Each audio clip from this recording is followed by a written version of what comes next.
इस समय बहुत सी ऐसी रिपोर्टिंग्स आ रही हैं या टेलीफोन कॉल्स आ रहे हैं कि हम आपको कंसल्ट करना चाहते हैं, मैं कोविड हो गया था। गुस्सा आ रहा है बहुत, घर वाले फिर एक्सेप्ट नहीं करते या खिंच मचती है या बहुत वीकनेस लगती है। कोई कुछ इतनी सी भी सलाह दे तो लगता है उसका सिर फोड़ दूँ। और इरिटेबिलिटी बहुत ज़्यादा है। ये जो एक मानसिक ताकि पता नहीं मुझे क्या हुआ कोविड के बाद, पता नहीं मुझे ऐसा क्यों हो रहा है।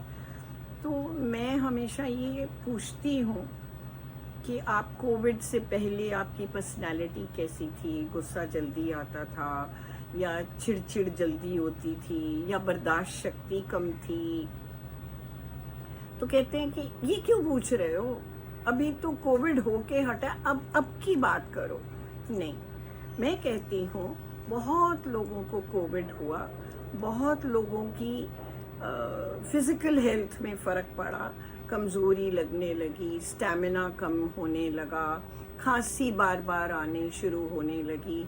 लेकिन मुझे लगता है कि जो मानसिकता है वो उसकी ज़्यादा बदलती है जिसकी प्रवृत्ति कोविड होने से पहले ऐसी थी। फॉर एग्जाम्पल, आप हैरान होंगे कि कितने केसेस हैं जो कहते हैं कि कोविड से डर लग रहा है, और जब तक पिताजी को था या मम्मी को था या ताऊ जी को था तो सेवा में लगे रहे। तो जब ताऊ जी गुजर गए तो डर बैठ गया कि मुझे हुआ तो क्या मैं भी गुजर जाऊंगा। अच्छा, वाइफ को हो गया तो मैं तो रात को सो ही ना सका कि ये बच्चे कौन संभालेगा। तो मैंने हंस के पूछा, वाइफ की कमी नहीं महसूस होगी कि भाई मेरा प्यार चला गया, बच्चे कौन संभालेगा ये याद आ रहा था।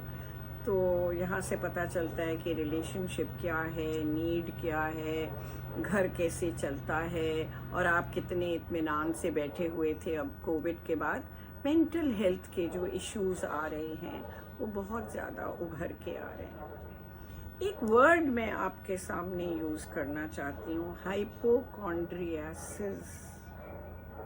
अब आप कहोगे अब ये क्या बीच में ले आए हो।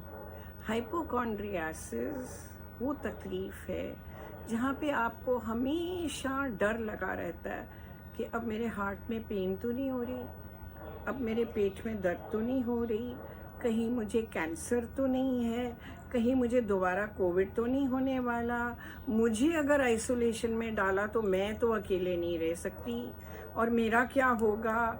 अच्छा, बच्चों को दूर कर दो, मेरे बच्चों को कुछ ना हो। हाइपोकॉन्ड्रियासिस का क्या मतलब है?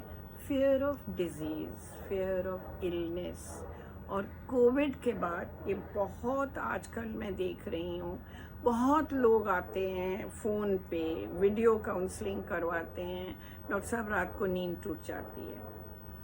जो हॉस्पिटलाइज हो आए हैं वो कहते हैं डॉक्टर साहब सॉरी, हॉस्पिटल का नज़ारा याद आता है, वो चला गया, वो चला गया उसने उल्टी कर दी, उसकी पट्टी निकल गई, बहुत एम्बैरेसमेंट हुई, मुझे डर लगे मेरे को भी ऐसा होगा।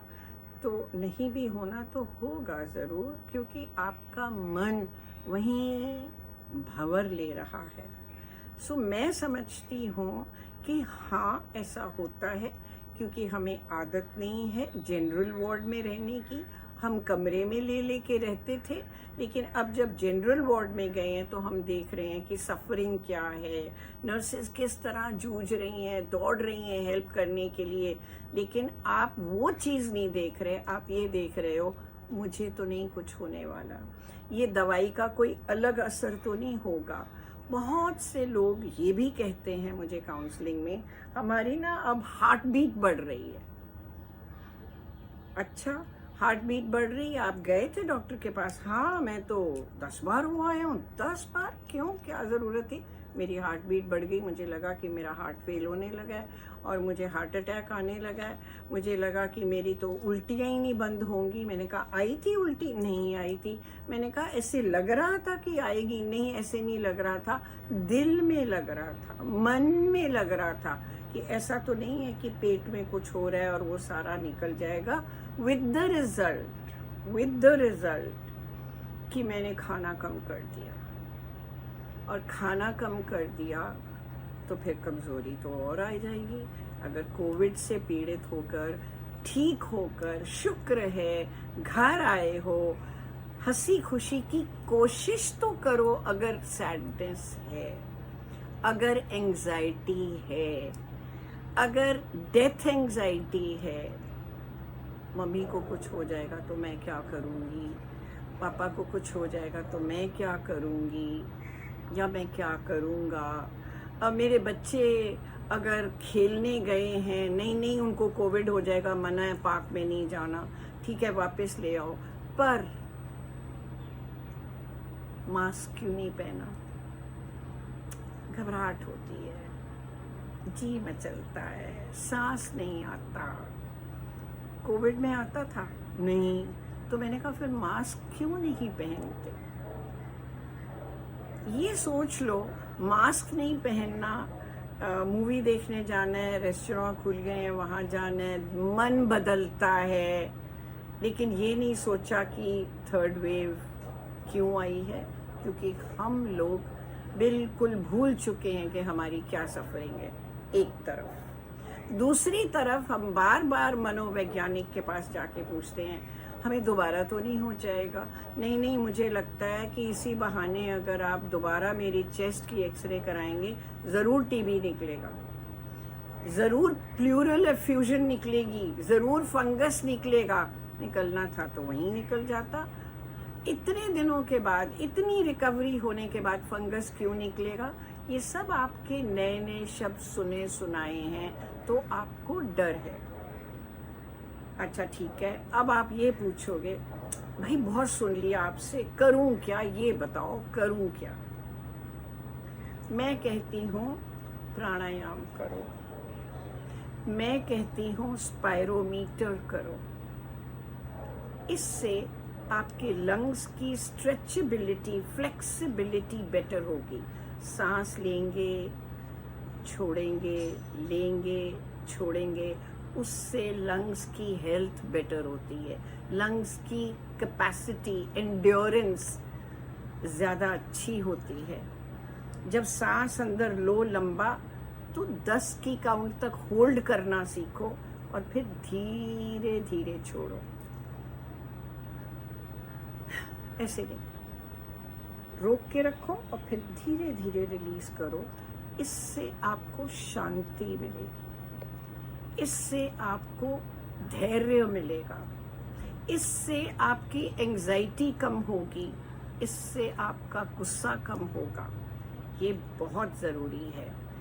इसके अलावा मैं कहती हूँ एक गेम ज़रूर कोई खेला करो, चाहे कैरम खेल लो, चाहे स्नेक्स एंड लैडर्स खेल लो, चाहे लूडो खेल लो, कुछ भी ऐसा खेल लो। अगर काफ़ी दिन हो गए हैं ठीक हुए, जैसे 2 महीने 3 महीने, तो आप घर में डाइनिंग टेबल को टेबल टेनिस में कन्वर्ट करके खेल सकते हो। बैडमिंटन नहीं और टेनिस नहीं, बिल्कुल भी नहीं, क्योंकि लंग कैपेसिटी नहीं है। इस तरह की थोड़ी थोड़ी हरकत अपनी बॉडी के साथ करनी शुरू करोगे तो आपका माइंड जो है हैप्पीनेस की ओर जाएगा। क्यों जाएगा?